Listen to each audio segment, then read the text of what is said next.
Alhamdulillah, para jamaah sekalian, kita masih bisa berkumpul di kajian rutin Selasa pagi yang diselenggarakan oleh KPMI Baru Jogja bekerjasama dengan Masjid Nurul Hasan dan yang insya Allah pada hari ini didukung oleh AMD Channel. Insya Allah pada pagi hari ini kita akan mendengarkan kajian dengan tema Jangan Dibawa ke Akhirat yang mengambil bahasan dari buku Kode Etik Pengusaha Muslim karangan Ustaz Amin Nurbain STDA Habibullah. Nanti apabila di akhir sesi masih ada sisa waktu dan diperkenankan oleh Ustaz, kami izin untuk mengadakan sesi tanya jawab bagi jamaah ikhwan bisa memberikan pertanyaan melalui secara kertas dan yang ikhwan bisa bertanya secara langsung. Kami mengucapkan terima kasih kepada seluruh muslimin yang selalu mendukung pelaksanaan kajian rutin ini. Semoga Allah balas dengan kebaikan yang banyak. Dan juga para jamaah kami himbau, mari kita sama-sama perhatikan adab-adab dalam menuntut ilmu agar ilmu yang kita dapatkan pada pagi ini bisa bermanfaat dan memberikan keberkahan bagi kehidupan kita. Kepada Ustaz Amin Nurbain, kami persilakan pada tempat masyhur. Assalamualaikum warahmatullahi wabarakatuh. Alhamdulillah wassalatu wassalamu ala Rasulillah wa ala alihi wa sahbihi wa man wala. Wa asyhadu an la ilaha illallah wahdahu la syarika lah wa asyhadu anna Muhammadan abduhu wa rasuluh sallallahu alaihi wa ala alihi wa sahbihi wa man tabi'a huda ila yaumil qiyamah. Alhamdulillah, puji syukur kita haturkan kehadirat Allah pagi ini kepada kita melanjutkan kajian rutin dengan membaca buku Kode Etik Pengusaha Muslim. InsyaAllah kita akan baca mulai halaman 139. Sudah sesuai 139. Yang diceritakan sebelumnya mungkin juga. Baik, seperti biasa kita akan baca terlebih dahulu, lalu nanti akan ada sedikit beberapa catatan yang bisa kita tambahkan. Urusan dunia jangan dibawa ke akhirat. Hukum asal kerjasama bisnis adalah mubah, dan dalam fikih mubah itu sifatnya pilihan. Boleh Anda lakukan, juga boleh Anda tinggalkan. Tidak ada nilai dosa dan pahala. Namun sangat disayangkan ketika sesuatu yang awalnya mubah bisa menjadi pemicu sengketa. Artinya sesuatu yang mubah menjadi sebab munculnya dosa. Bagian ini yang digarisbawahi. Jadi umumnya pembicaraan tentang dibawa ke akhirat itu masalah gesekan dengan orang lain. Umumnya pembicaraan kita bawa sampai akhirat, nanti kita selesaikan di akhirat. Itu berkaitan dengan gesekan dengan orang lain. Dan biasanya gesekan itu berawal dari akad kerjasama dalam masalah muamalah. Sehingga si A ketika kerjasama dengan si B dalam unit usaha tertentu lalu mengalami masalah, akhirnya kita bawa ke akhirat, nanti diselesaikan di akhirat dan seterusnya. Pada hukum asal muamalah baik akan kerjasama, mudharabah, musyarakah maupun yang lainnya, hukum asalnya apa? Mubah. Namun adanya sengketa dan gesekan ini pemicu dosa. Maka sangat disayangkan perbuatan yang hukum asalnya mubah bisa menjadi pemicu dosa. Terkadang ada dua orang perempuan bisa akrab bersahabat. Mereka menjadi ukhuwah karena kesamaan tempat kajian, kesamaan visi, dan seterusnya. Selanjutnya mereka melakukan kerjasama. Di saat itulah kedewasaan masing-masing mulai diuji. Pemicu konflik mulai bermunculan. Hingga akhirnya mereka harus bermusuhan. Yang awalnya kawan kemudian jadi lawan. Kerjasama bisnis yang mereka bangun menghancurkan persaudaraan mereka. Saya nggak perlu cerita. Di Jogja ada nggak kayak gini? Ya? Di Jogja ada? Ada apa? Nggak ada. Nggak tahu. Nggak tahu atau tutup mata untuk tahu. Jadi ada banyak sekali cerita yang sampai ke telinga saya berkaitan dengan kasus A, kasus B, kasus C. subhanallah, yang sebelumnya mereka bisa menjadi ukhuwah Islamiyah dengan baik, kerjasama dengan baik, akhirnya rusak gara-gara akad musyawarah, akad kerjasama bisnis yang nggak beres. Maka dengan sebab akad kerjasama yang nggak beres membuat mereka jadi bermusuhan. Mana yang lebih mahal, dunia ataukah persaudaraan? Mana yang lebih mahal, dunia atau persaudaraan? Ya? Coba Bapak lebih bilang ya. Miskin tapi punya banyak lawan. Salah. Miskin tapi punya banyak lawan, kaya tapi punya banyak lawan. Kaya punya banyak lawan. Miskin punya banyak teman, kaya punya banyak musuh. Ini mana? Gak milih. Pilih teman. Kaya yang banyak teman. Sulit yang kayak gitu. Jarang. Sehingga pada posisi ketika kita bekerja sama dengan orang lain, pilihannya antara gesekan jadi lawan dan gesekan jadi kawan. Tapi kenyataannya banyak gesekan yang jadi lawan. Memang menguntungkan, tapi di balik keuntungan itu barangkali ada gesekan, ada ketegangan antara satu dengan yang lain. Dan itu banyak sih. Mereka yang ingin menyelesaikan sengketa, curhat masalah ini, sengketa ini, banyak kan? Jadi melalui program konsultasi syariah, disitulah saya banyak tahu kartu as masing-masing ada di depan saya. Baik. Terus gimana nih Pak? Ada salah satu ceritanya, tapi kejadiannya di luar Jawa. Kejadiannya ada di Pulau Sumatera, di pulau. Provinsi mana Pak Ustaz? Nggak penting. Saya masih ingat waktu saya datang ke sana, dua orang itu panitia itu yang ikut antar jemput, yang pokoknya paling sibuk lah dalam kegiatan kajian ini. Kalau boleh disebut safari dakwah. Baik. Kemudian setelah saya pulang, saya dapat kabar dua orang ini kerjasama dalam bisnis. Usahanya bagus, berkembang. Warung itu berkembang, laris, dan prospeknya sangat bagus. Ketika sudah mulai berkembang, salah satu ingin menguasai, sehingga sempat terjadi ketegangan yang cukup lama karena yang satu ini ingin mengakuisisi, rebutan merek. Ini punya dagang punya siapa? Maka dulu saya usul, saya bisa nyambung, saya masak, saya ini saya rebutan merek. Akhirnya sampai kemudian mereka ini berantem. Sehingga yang dulunya teman akrab sekarang menjadi musuh berat. Gara-gara kalau kayak gini caranya, kan penting tidak bisnis dari awal. Mereka bisa membangun persaudaraan, tapi tidak ada uang, ya. Atau ada uang, tapi mereka berantem. Jadi mana? Tidak ada uang, mereka akrab. Ada uang, mereka berantem.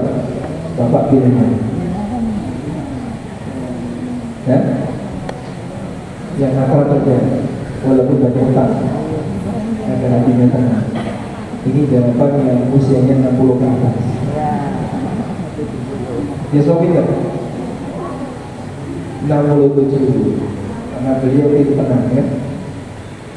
Yang masih usia 40-an, 30-an itu gimana? Berantem. Yang penting ada uang. Karena Anda punya standar yang berbeda. Baik. Nah, bagian ini kami tekankan sehingga ada banyak sekali ketegangan di antara para ikhwan yang sebabnya bermula dari urusan dunia. Lanjut. Dan siapapun yang bersengketa pasti dia sakit hati. Semakin sering bersengketa, semakin lelah batinnya. Bisa Anda bayangkan jika dalam sehari kita harus mengalami sengketa, betapa seringnya kita harus menanggung beban perasaan. Karena itu, ada sebagian ulama semacam Imam Bukhari yang sama sekali tidak ingin mengalami sengketa dalam masalah muamalah. Bahkan, ketika beliau hendak membeli sesuatu di pasar, beliau meminta orang lain untuk membelikannya. Beliau sangat khawatir timbul sengketa antara beliau dengan penjual. Masya Allah. Jadi sampai ada yang seperti itu. Ulama secara sengaja menghindari transaksi dan muamalah karena takut ada sengketa. Makanya kalau ada tawaran, Ustaz bisa nggak kita kerjasama? Itu beresiko. Kalau nanti kerjasama ini gagal, nama dakwah jadi taruhan. Jadi apa? Sehingga kadang gesekan dengan ini, gesekan dengan itu, akhirnya mulai tidak dipercaya. Apalagi kalau kemudian sampai viral di permukaan, sehingga yayasan ini nggak beres di sini, lembaga ini nggak beres di sini, nggak beres di sini. Itu yang kita takutkan. Ada banyak sekali yang tanya, kenapa AMD nggak bikin channel, nggak bikin travel sendiri? Ya, kan jamaahnya sudah cukup sering memberangkatkan jamaah umroh. Alhamdulillah, setiap kali keberangkatan minimal 5 bis, maksimal 6 bis. 278 orang. Kenapa nggak bikin travel sendiri? Karena saya dalam banyak sekali menemani kegiatan perjalanan travel ini, saya melihat ada penyelesaian. Saya bicara sendiri, mungkin pusing. Akan dipusing mikir travel daripada pusing mikir kajian. Ya sudah, nggak usah pikir. Nah, kok bisa berangkatkan? Nah, itu rahasia yang tidak boleh dibicarakan di masjid. Baik. Tapi terkadang memang ada sisi di mana kita perlu jaga jarak untuk yang beresiko. Sehingga kalau misalnya kayaknya kalau kerjasama nanti kira-kira akan beresiko, ya sudah, lebih baik tidak. Agar kita bisa jaga perasaan itu mana. Baik, coba ada buka firman Allah Subhanahu wa Ta'ala. Allah Ta'ala berfirman di surat Al-Anfal ayat 63.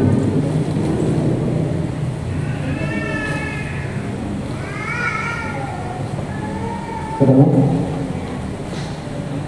Surat Al-Anfal ayat 63.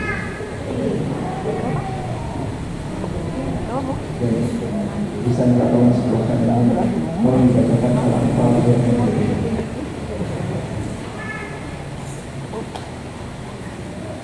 وألقى بين قلوبهم وأنفق ما في الأرض جميعا وألقى بين قلوبهم ولكن الله ألقى بينهم إنه عزيز حكيم. Sebelahnya hatinya.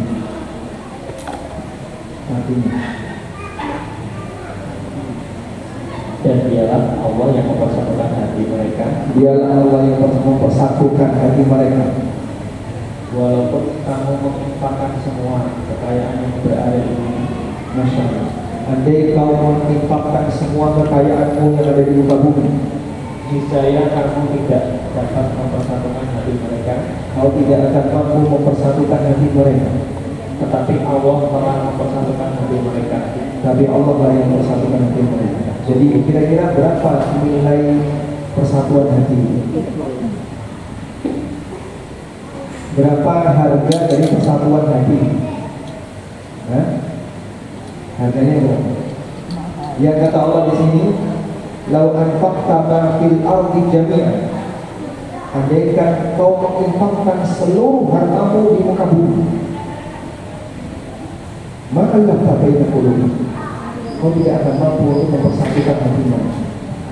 Jadi berapa nilai persatuan hati? Persaudaraan itu berapa? Bumi selisih.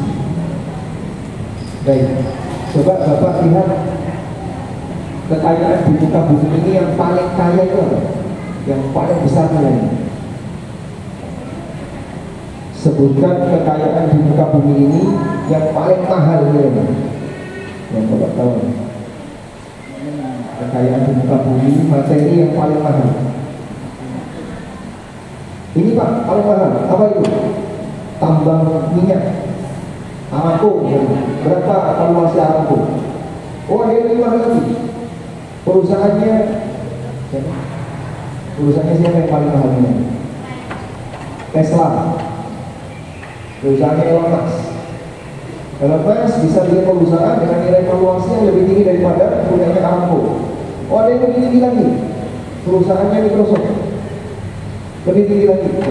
Semua itu digabung, semua itu diakumulasi, dibandingkan dengan persaudaraan lebih mahal. Jadi kalau orang gumun kaku dengan kekayaan materi dunia yang dimiliki oleh manusia, dibandingkan dengan kekayaan berupa persaudaraan antar sesama muslim, lebih berharga ini daripada itu.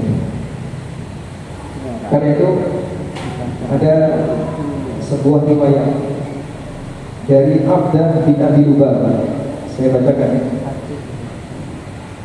Dalam tafsir Al-Kathir disebutkan riwayat dari Abdah bin Abi Lubabah. Abdah bin Abi Lubabah pernah bercerita, laqitu Mujahid fa'aqada biyadi faqala, aku pernah ketemu Mujahid. Lalu beliau salaman denganku. Faqala, lalu beliau mengatakan, idza tara al-mutahabbani fillah fa akhadha ahaduhuma bi yadi sahibihi wa dhahika ilayhi. Apabila ada dua orang yang saling mencintai karena Allah, apabila ada dua orang yang saling mencintai karena Allah, lalu keduanya salaman. Ketika salaman, saling tersenyum. Coba Pak, yang menjauh salaman yang tersenyum, saling tersenyum. Di beneran tersenyum. Alhamdulillah. Baik. Apa kata Mujahid? Tahatat qatayahuma kama yatahatu warqus syajar. Maka dosa-dosanya berguguran sebagaimana daun berguguran. Hanya dengan salaman lalu senyum, dosanya berguguran sebagaimana daun berguguran. Coba laksanakan sekarang, salaman dengan senyum sambil tersenyum. Yang belakang juga boleh. Kalau aku sama siapa?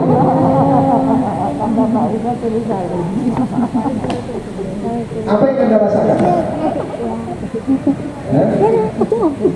Plong. Ini sebelahnya punya utang. Tadi itu cuma diri-dirian. Tadi pengen nyapa maksudnya. Salah kalau kita menyapa rasanya apa? Sulit atau gampang?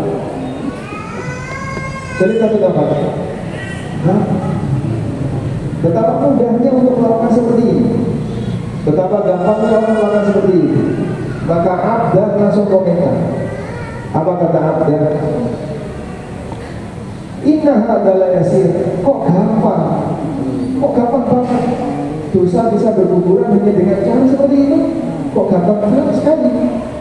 Qala Mujahid, maka Mujahid mengatakan, la taqul dzalik. Jangan ngomong kayak gitu. Fa inna Allah Ta'ala yaqul, karena Allah Ta'ala berfirman, law anfaqta ma fil ardi jami'an la alaqta baina qulubihim. Kalau kau menginfakkan seluruh kekayaanmu di muka bumi ini, kau tidak akan mampu mendamaikan dua orang yang saling bersengketa.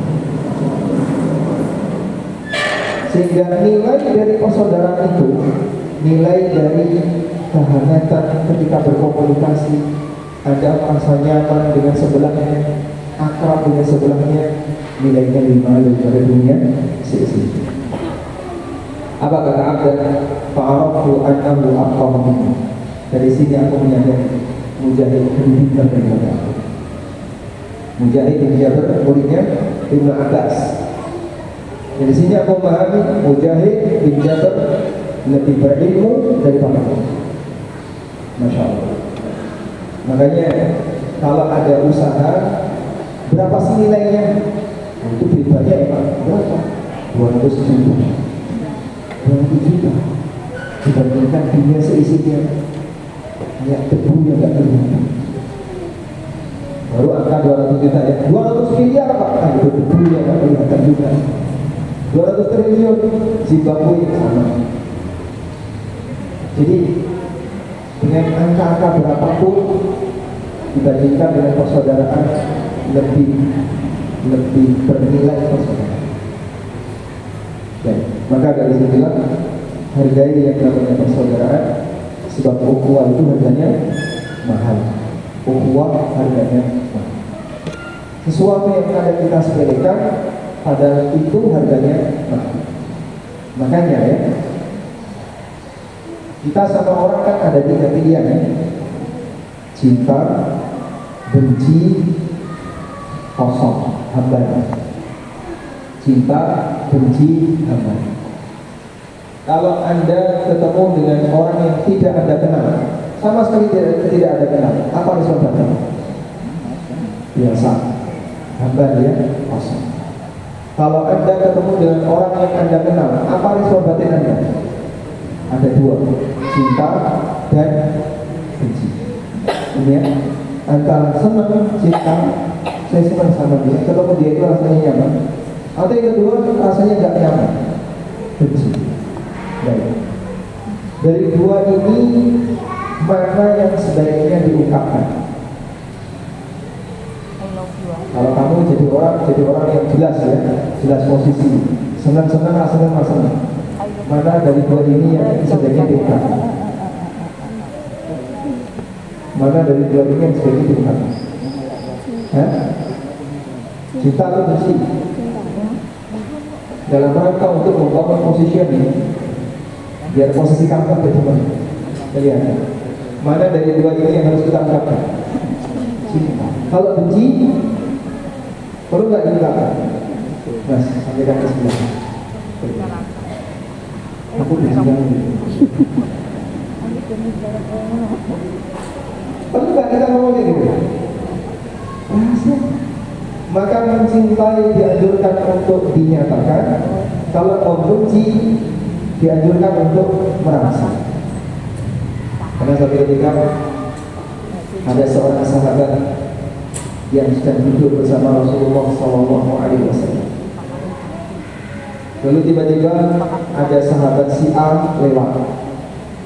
Nah, orang yang di dekat Nabi SAW bilang sama Nabi SAW, ya Rasulullah, ini ta'udibuha. Aku senang sama dia yang lewat. Nabi SAW tanya, "A'lam tahu, apa kau sudah memberitahu dia?" Belum. La ya Rasulullah, belum ya Rasulullah. Fa'alihu, kalau begitu beritahu dia. Falahiqahu, akhirnya dikejar. Orang yang duduk bersama Nabi SAW langsung berdiri ngejar si A. Begitu ketemu si A, lalu dia menyampaikan ungkapan cinta. Uhibbu fillah. Aku mencintaimu karena Allah. Sehingga saat kita mencintai orang lain, Nabi SAW mengajarkan apa? Santai. Nabi SAW mengajarkan ceritakan, jangan dirahsia. Wah, kayaknya dia ada rasa sama aku. Saya punya street admission. Gitu Pak. Dia punya ada rasa sama aku. Perlu diceritakan nggak? Perlu diceritakan nggak? Tergantung. Kalau sama laki-laki boleh, kalau sama perempuan nggak boleh. Kalau sesama perempuan, jadinya gimana? Kalau sesama jenis, sehingga kalau sesama jenis silahkan sampaikan. Kalau beda jenis, cek kodam dulu, cari tahu dia sudah nikah atau belum. Ini orang yang belum nikah, jomblo sama jombloan sama jomblowati, lalu senang, sebaiknya dia tanya. Nabi SAW mengatakan, lam ara lil mutahabbaini illa nikah. Belum pernah aku jumpai ada solusi yang tepat bagi dua orang yang saling mencintai karena dorongan syahwat kecuali nikah. Dia cocok segera dilamar sebelum keduluan yang lain. Dan begitu datang cek kodam, ternyata sudah punya kodam. Kalau kayak ini ya jangan berani-berani masuk. Kita lanjutkan. Sengketa dunia akan berulang di akhirat. Dan kita perlu menyadari, setiap sengketa yang pernah kita lakukan, jika belum selesai di dunia, akan diulang di akhirat. Inilah bagian yang paling berat. Tekanan batin akibat sengketa akan kembali dimunculkan ketika hisab. Terkadang kita berkeinginan agar sengketa yang kita lakukan tidak diketahui orang lain. Namun bisa jadi ini akan ditampakkan di hadapan seluruh makhluk. Ya, ini banyak orang kayak gini. Jadi dia berantem sama si B, nggak ingin orang lain tahu. Ada kan ya? Dan sampai Ustaz tahu, malu nanti bukan Ustaz kalau sampai tahu. Terutama informasi yang nggak boleh bocor adalah informasi yang datang ke Ustaz. Karena dia merasa malu. Terus gimana Pak? Ya sah-sah saja Anda menjaga itu. Berarti ini menunjukkan bahwasanya sengketa tadi adalah sesuatu yang memalukan, aib. Makanya Anda tidak mau ceritakan orang lain. Coba Mas Nini, sudah nikah? Sudah? Pernah berantem ya? Pernah? Coba ceritakan gimana ceritanya Anda bisa berantem dengan istri Anda. Apakah dia akan cerita? Orang yang berakal tidak akan pernah bercerita. Dia dapat apa? Dia akan rahasia. Kenapa? Aib bagi keluarga. Kalau sampai kita cerita tentang bagaimana kita berantem dengan keluarga kita berantem dengan si A, kita berantem dengan si B, akan banyak aib yang terjadi. Tapi bisa jadi semua kejadian tegang itu akan ditampakkan oleh Allah SWT. Allah berfirman dalam Quran surat Az-Zumar ayat 30 hingga 31, A'udzubillahi minasyaitonir rajim.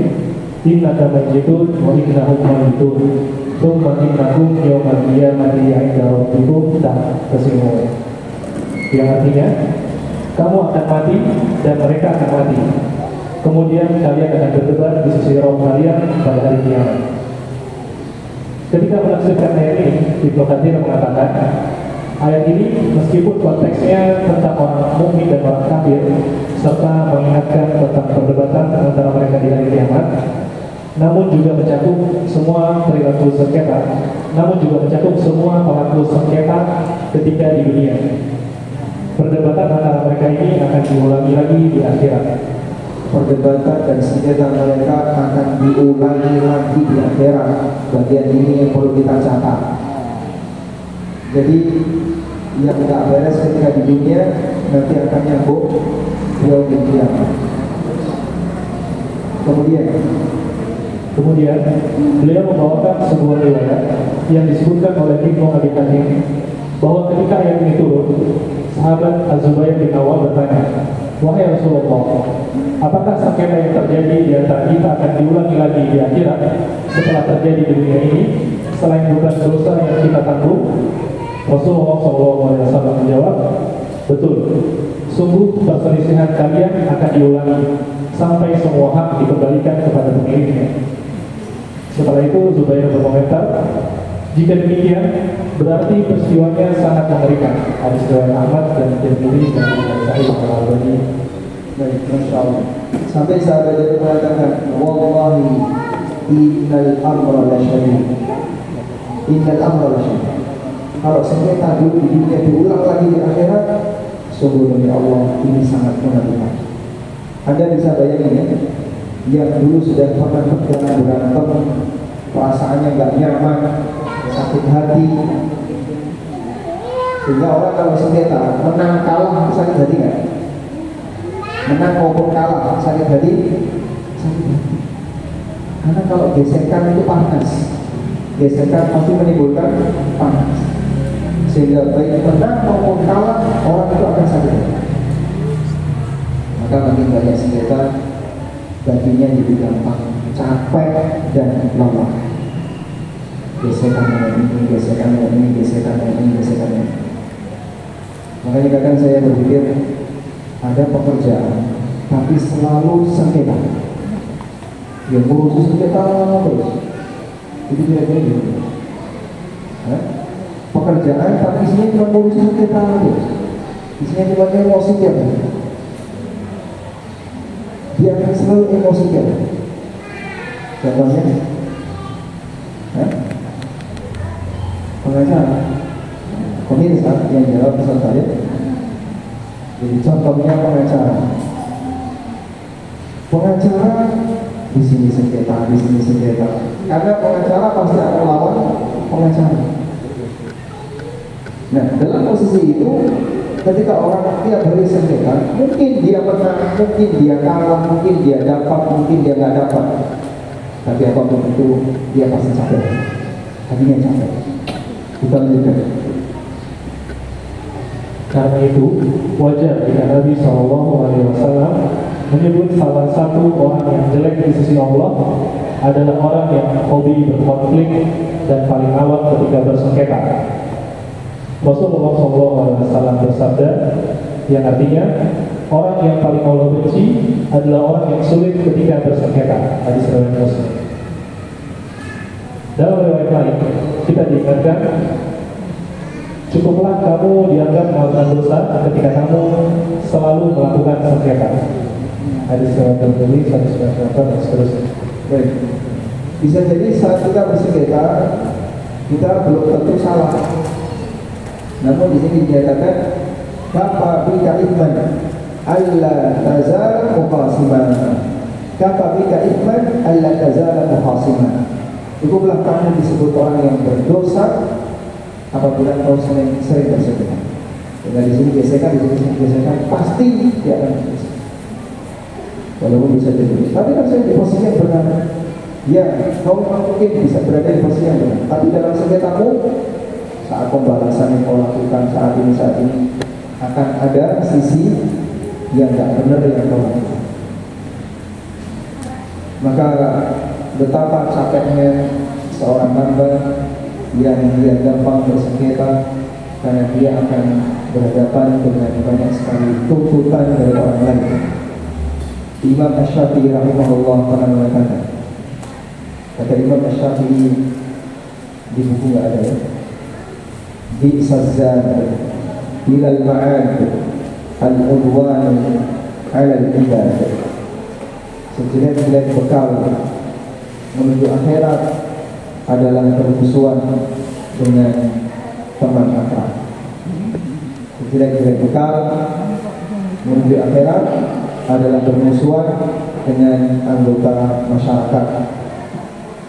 Maka makin banyak musuhnya, yang bersangkutan akan makin banyak resikonya. Sehingga kalau ingin jadi orang yang sangat beresiko di akhirat, pertahankan untuk bermusuhan dengan siapapun. Ini orang yang paling beresiko di akhirat. Baik, selanjutnya bisa kita bayangkan betapa lelah dan letihnya perasaan orang yang sering bersengketa. Setumpuk dosa dan kesalahan dibebankan di pundaknya. Itu pun masih ditambah dengan semua tekanan batin dan setiap sengketa yang pernah dilakukan di dunia. Selesaikan urusan dunia hanya sampai dunia, jangan sampai berlanjut di akhirat. Subhanallah, bagaimana mungkin orang semacam ini bisa merasakan ketenangan? Semoga Allah melindungi kita dari potensi sengketa. Demikian, semoga bermanfaat. Alhamdulillah. Insya Allah kalau dari sisi materi kita sudah mendapatkan inti dari apa yang ingin kita bahas. Namun selanjutnya adalah belajar masalah kedewasaan. Bagaimana agar kita bisa menjadi orang yang lebih dewasa, lebih nyaman ketika berinteraksi dengan orang lain, tidak gampang untuk bersengketa, terutama kota yang namanya baper itu mungkin perlu tensinya juga. Dan di antara bentuk baper itu gampang komentar. Gak ada salah dikit dia komentar, ada salah dikit dia komentar. Komentarnya tidak langsung kepada yang bersangkutan, tapi di tempat yang lain. Jadinya apa? Gibah. Jadinya gibah. Maka kita seperti gampang sensitif perasaannya. Ada apa dikit kita ngomong ke orang lain, ada apa dikit kita ngomong ke orang lain. Tidak ada satu pun manusia yang kebal dari dosa, karena kita tidak langsung. Kita pernah salah, sebagian orang lain tidak pernah salah. Cuma masalahnya adalah apakah kita bisa jaga diri ketika berinteraksi dengan kesalahan orang lain atau tidak. Terkadang kita gampang mengomentari kesalahan orang lain, padahal orang lain tidak komentar kesalahan kita. Berarti sebenarnya siapa yang lebih salah dalam masalah? Karena belum tentu komentar itu memperbaiki. Komentar itu hanya sifatnya luapan batin pada posisi ketika dia tidak terima. Oleh karena itu, sekiranya komentar itu tidak penting disampaikan ke orang lain, tidak usah disampaikan. Misalnya Anda sedang bersama si A, saya tidak punya kepentingan dengan si A dalam masalah ini. Si A juga nggak bisa menyelesaikan, si A nggak bisa kasih solusi. Ya sudah, Anda tidak perlu ceritakan kepada si A. Anda punya masalah dengan si B, lalu ketemu si A. A kenal B. Kira-kira ingin nggak kita cerita kepada A tentang B?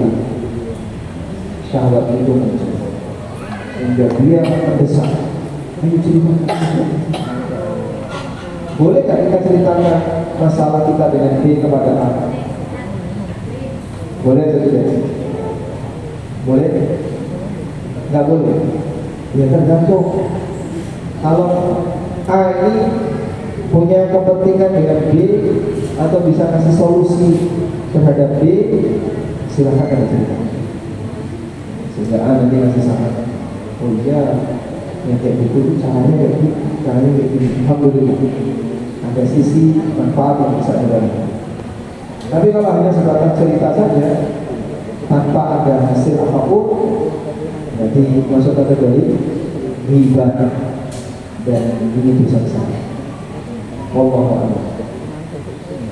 Anda lihat Nabi Yusuf yang disikapi jahat oleh saudaranya.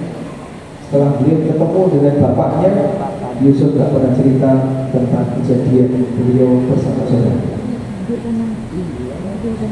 Sehingga walaupun sangat menyakitkan, Nabi Yusuf tidak pernah cerita. Ya sudah, yang lalu biarkan berlalu. Sekarang kita membuka lembaran baru. Nabi Yusuf alaihissalam tidak pernah cerita kepada bapaknya tentang kejadian yang beliau alami ketika didolimi oleh saudara. Jadi bahwa waktu itu saya dimasukkan ke dalam sumur, kemudian baju saya diambil, lalu dikasih wajah ala komisi dan tadi dikasih darah yang itu sebenarnya dusta. Dan ada yang menyebutkan mereka menyembelih kambing lalu darahnya dilelehkan di bajunya Yusuf. Yakub tahu nggak peristiwa itu? Tahu atau tidak? Tahu, karena dia ini. Sebab Yakub yakin Yusuf ini pasti akan dewasa. Karena Nabi Yakub sudah dapat cerita dari Yusuf kalau beliau bermimpi melihat 11 bintang dan matahari serta bulan sujud kepada. Yakub paham takwilnya. Oh, Nabi Yusuf akan seperti ini. Kalau kemudian Yusuf hilang selama bertahun-tahun, Yakub yakin nanti pasti orang akan muncul itu menjadi orang hebat. Subhanallah, karena dia seorang nabi, akhirnya terjadilah seperti takwil mimpi yang pernah ditakwilkan oleh Yakub. Jarak antara mimpi Yusuf sampai realita takwilnya itu puluhan tahun. Puluhan tahun, jaraknya puluhan tahun. Terus apa ya? Ya seperti itulah yang namanya mimpi. Terkadang Allah datangkan untuk informasi, tapi kejadiannya puluhan tahun baru. Dan Yakub tahu Yusuf akan mengalami. Namun Yusuf tidak pernah cerita kepada bapaknya tentang kejahatan yang dilakukan oleh saudara-saudara. Allah. Walhamdulillah. Baik, cukup. Mungkin itu dulu yang bisa kita sampaikan.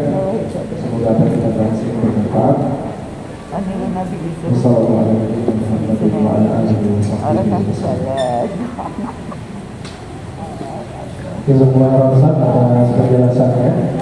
Berikutnya kita akan masuk ke sesi tanya jawab.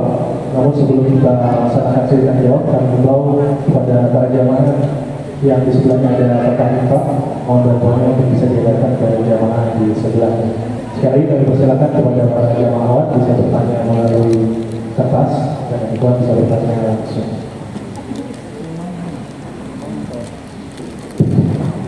Assalamualaikum warahmatullahi wabarakatuh. Izin bertanya Ustaz terkait zakat. Di sini jika misalnya memiliki perusahaan dimiliki oleh lebih dari satu orang atau 3 orang misalnya, lalu perusahaan itu memiliki liquid cash, uang cash itu kan berputar. Tapi uang cash itu sudah mencapai haul dan nisab. Pertanyaannya adalah zakat itu ditanggung perusahaan tersebut atau per individu? Bagaimana pembagiannya? Semua ibadah makhluk itu pribadi. Sholat itu pribadi. Sehingga tidak ada kewajiban sholat perusahaan. Jadi diwakili sama Pak Direktur selesai. Tidak ada. Ada yang wajib kifayah. Kalau wajib kifayah kan diwakili oleh sebagian kaum muslimin. Sementara untuk yang wajib ain sifatnya pribadi. Zakat itu fardhu ain atau fardhu kifayah? Zakat itu fardhu ain atau fardhu kifayah? Fardhu ain bagi yang memenuhi syarat. Syaratnya apa Pak? Ya, dia seorang yang wajib zakat, muzaki, punya harta sebesar 1 nisab, kemudian bertahan dalam waktu 1 tahun. Baik. Dari sinilah jika ada zakat atau ada perusahaan yang memiliki banyak harta atau tadi liquid cash cukup banyak sampai mencapai nisab dan sudah haul, apakah dizakati oleh perusahaan atau perhitungannya atau dikembalikan kepada masing-masing muzaki, masing-masing pemegang saham, kemudian mereka bayar zakat sendiri-sendiri? Intinya zakat itu kembali ke individu. Sementara masalah teknis mengeluarkannya ini sesuai dengan kesepakatan. Ini hanya teknis. Berarti ada 2 cara Pak. Iya. Cara yang pertama dizakati perusahaan, sehingga total harta tadi anggaplah misalnya senilai 500 juta. Liquid cash-nya 500 juta. Dikeluarkan zakat 2,5%. Ya. Nah, 500 juta ini dimiliki oleh 5 orang, A, B, sampai E. Ya. Anggaplah dengan porsi yang sama, berarti masing-masing berapa? 100. A di rumah punya uang 400 juta, B di rumah punya uang 200 juta atau 300 juta, C di rumah punya uang 200 juta.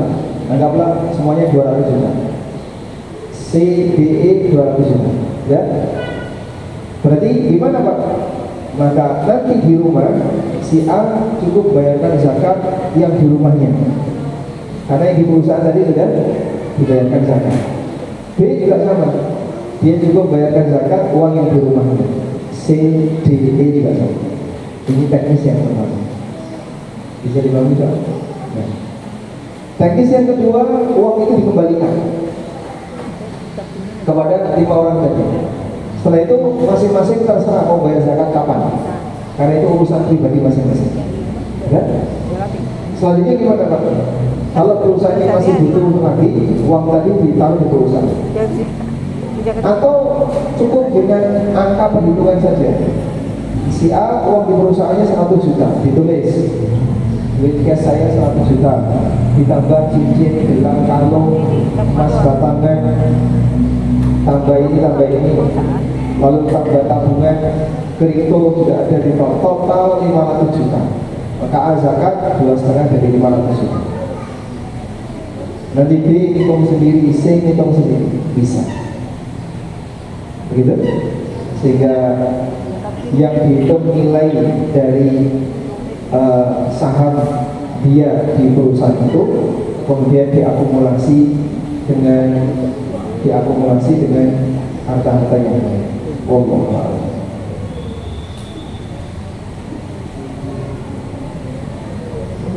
Pertanyaan berikut Ustaz, ada titipan pertanyaan dari jemaah. Assalamualaikum Ustaz, izin bertanya jawab tema. Saya pemilik kafe. Untuk menaikkan target penjualan, saya biasanya membuat promo diskon 20% atau gratis minum atau hadiah yang lain dengan syarat review bintang 5 di Google. Soalnya review bintang 5 bisa menaikkan tas konsumen untuk beli di kafe saya.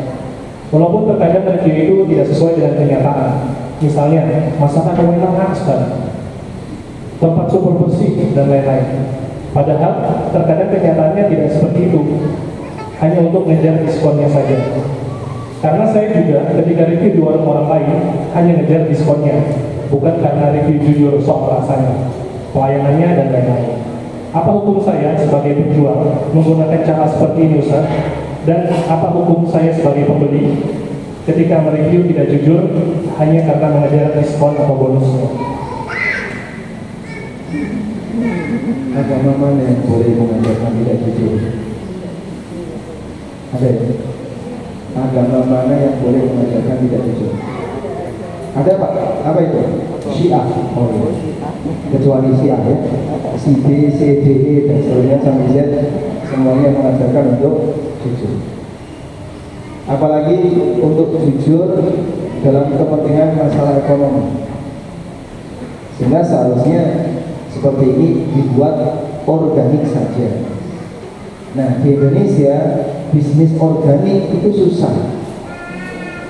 Akhirnya apa? Ya semuanya serba manipulasi. Karena kalau menurut saya organik saja Pak, nggak bisa Pak naik ranking, nggak bisa bersaing dengan yang lain, nggak bisa itu karena organik. Ya kalau organik nggak bisa iklan, boleh silakan, tapi yang jujur. Jangan menyampaikan data yang tidak sesuai asli. Wah kalau jujur Pak, ajur. Tahu ajur? Ajur itu binasa. Kolaps nanti usaha saya. Nah terus maunya gimana? Ya saya harus ikut tidak jujur. Tidak jujur bagi itu. Ya memang sementara ini kalau kita lihat warung kan lihat ratingnya ya. Oh bintang 5-nya banyak, atau sudah sering yang masih bintang 5. Akhirnya kita mampir di situ. Kok ternyata nggak jujur? Berarti siapa yang jadi korban? Siapa yang jadi korban? Konsumen.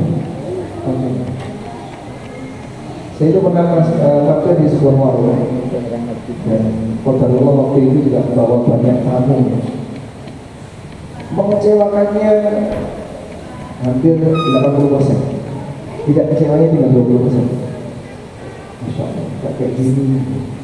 Namanya bagus, parkirnya bagus, tapi ternyata sangat mengecewakan. Saya mau kasih review minus itu nggak beda. Agar orang lain tidak terjebak di sana. Kamu jangan tiru seperti saya. Masuk ke warung ini sangat mengecewakan. Dan kayaknya di konsumen yang lain pun mengejar, karena saya lihat di review yang lain, iya pada caci maki sih. Baik. Nah kalau kemudian caci maki ini bisa ditutupi dengan cara manipulasi tadi, akan ada banyak korban yang masuk. Kita sudah punya budaya yang sangat tidak enak. Bapak lihat, kenapa toko oleh-oleh itu laris? Kenapa toko oleh-oleh itu laris? Kenapa toko oleh-oleh itu laris? Ada bimbuk untuk supir bis. Jadi dia ngasih ke supir bis. Cara nggak sehat kayak gini kan di Indonesia buat yang kami. Terus gimana itu hukumnya haram? Nggak, coba kasih penjelasan lebih panjang. Haram. Apa lagi kalau nggak haram?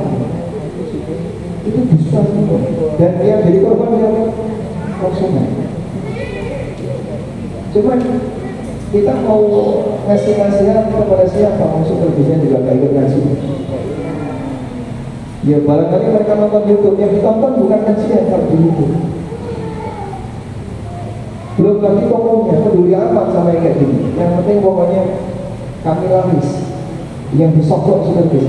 Nah kalau supir bis di atas itu penumpang mau ngapain? Pak jangan di sini Pak, pindah sana, pindah kemana? Tidak ada pilihannya. Saya pernah itu ya, ikut supir, dia ikut rombongan wisata itu, mampir di sebuah toko oleh-oleh. Saya nggak beli, hanya jalan-jalan ke belakang. Di tempat para supir kumpul, saya masuk situ semua pandangan ke arah saya. Ini bukan wajah supir. Muka-muka kayak gini bukan muka supir. Tiba-tiba jadi kayak mereka seperti ketakutan. Jadi ada mungkin kalau saya keluarkan HP gini kan tegang gitu. Subhanallah. Nah, bagaimana negara kita bisa bersih dari korupsi? Kalau yang kelas bawah saja kayak gini, belum lagi yang interaksi dengan yang lain. Baik. Maka ya ini PR bagi para guru ya, mereka punya tanggung jawab untuk mengajari masyarakat tentang edukasi masalah anti korupsi dan seterusnya. Karena korupsi di swasta juga banyak sekali. Bahkan mungkin yang dipakai dibandingkan korupsi di pemerintah.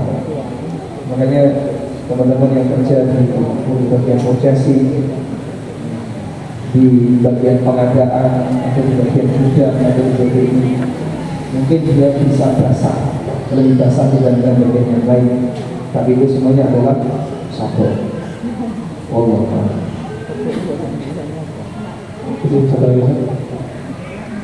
Ada lima pertanyaan dari Umat. Assalamualaikum warahmatullahi wabarakatuh. Waalaikumsalam. Izin bertanya tentang muamalah. Ada tulangan order buah 3 kg, tapi tidak ada kabar. Apakah boleh dijual lagi buahnya? Order buah 3 kilo, tidak ada kabar. Tidak ada kabar. Tidak bayar. Belum, kalau dibayar.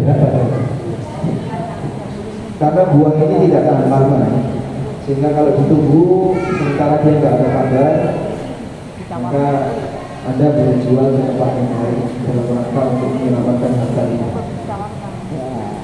Seperti barang temuan, kalau orang menemukan barang yang barang itu tidak bisa tahan lama, misalnya nemu nasi bungkus lengkap dengan isinya, lauknya ayam bakar plus es teh plus tahu goreng, wah lengkap satu kok, nemu diumumkan selama setahun. Kira-kira jadi apa? Loh, katanya kamu harus diumumkan setahun. Ya sudah, silahkan kamu umumkan selama setahun. Jadi apa kira-kira? Nah, makanya kayak gini, apa yang harus dilakukan?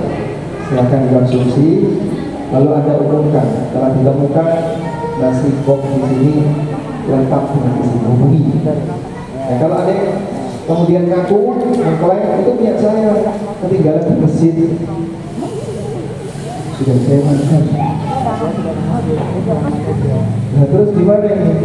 Berapa harganya saya ganti? Tinggal ganti pakai uang.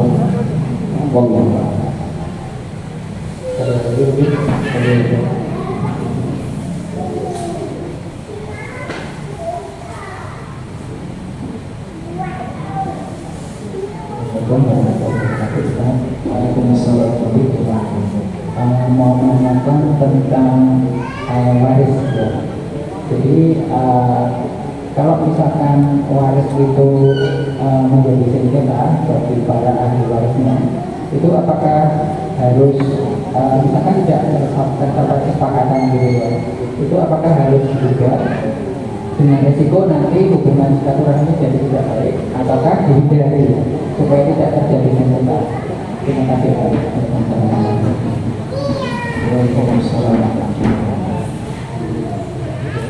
Ada dua sahabat Ansor menghadap Nabi SAW. Lalu mereka sengketa waris. Kemudian Nabi SAW meminta kepada masing-masing, silakan sampaikan pendapat kalian. Si A mulai bicara. Selesai si A bicara, si B bicara. Selesai keduanya bicara, Nabi SAW mengatakan, innama ana basyarun wa antum takhtasimuna alayya. Aku manusia biasa dan kalian sengketa di hadapanku. Artinya beliau tidak tahu kondisi gaib di baliknya. Beliau tidak tahu kondisi gaib di baliknya. Wala'alla ahadakum alhana bil bayani ala ba'di. Bisa jadi sebagian di antara kalian lebih pintar ngomong daripada satunya. Fa'aqdi kama asma'. Maka aku putuskan sesuai yang aku dengar. Aku putuskan sesuai data yang aku terima. Lalu kata beliau, "Faman qadaitu lahu bihaqqin." Siapa yang aku putuskan dia mendapatkan sesuatu wa huwa laisa lahu, pada aslinya dia tidak berhak, maka sadarilah sesungguhnya itu adalah bara api neraka. Kasih pokok tiba dan bisa selesai. Akhirnya keduanya nangis, keduanya nangis. Setelah keduanya nangis, lalu keduanya bilang, ya Rasulullah, kalau begitu saya serahkan saja harta warisan itu kepada saudara saya. Yang satunya ngomong sama, ya Rasulullah, saya nggak mau terima, saya serahkan saja kepada saudara saya. Masya Allah. Awalnya datang rebutan, berakhirnya datang menolak, berakhirnya pulang saling menolak. Masya Allah. Karena dalam masalah warisan itu kita diajarkan semangat untuk ngalah, semangat ngalah gitu. Tapi Pak, kalau kayak gini kan saya nanti nggak dapat. Nanti kan Anda nggak dapat, nggak geser warisnya. Makanya harta warisan itu bukan termasuk di antara harta yang dimotivasi oleh Nabi SAW. Sehingga Nabi SAW tidak memuji harta warisan. Yang dipuji oleh Nabi SAW adalah harta dari usaha pribadi. Sehingga ketika ditanya pendapatan apakah yang paling baik, kata Nabi SAW, amalul rajul biyadihi wa kullu bai'in mabrur. Hasil yang didapatkan oleh seseorang dari kerja pribadinya dan hasil keuntungan dari transaksi yang mabrur. Subhanallah, itulah pendapatan terbaik. Maka ketika seseorang bekerja lalu dia mendapatkan sesuatu lebih mulia daripada dia dapat warisan. Sebab harta halal itu tidak selalu dikenal. Karena itu beberapa orang soleh tidak punya warisan. Nabi Muhammad SAW itu tidak ditinggali warisan. Hingga bapaknya tidak meninggalkan warisan itu. Terus tanah Mekah itu kemana? Kan Bani Hashim punya banyak tanah. Iya. Tanah Mekah setelah beliau hijrah ditinggalkan, sehingga tanah Mekah tidak lagi dimiliki oleh Rasulullah SAW. Baik, mungkin ini yang bisa kita bahas kesempatan kali ini. Semoga kita sampai Semoga di sini menjadi kajian yang bermanfaat. Allahumma anfa'na bima 'allamtana wa 'allimna ma yanfa'una wa zidna ilma. Wassallallahu ala nabiyyina Muhammadin wa ala alihi wa sahbihi wa sallam. Wa akhiru da'wana alhamdulillahi rabbil alamin. Assalamualaikum warahmatullahi wabarakatuh.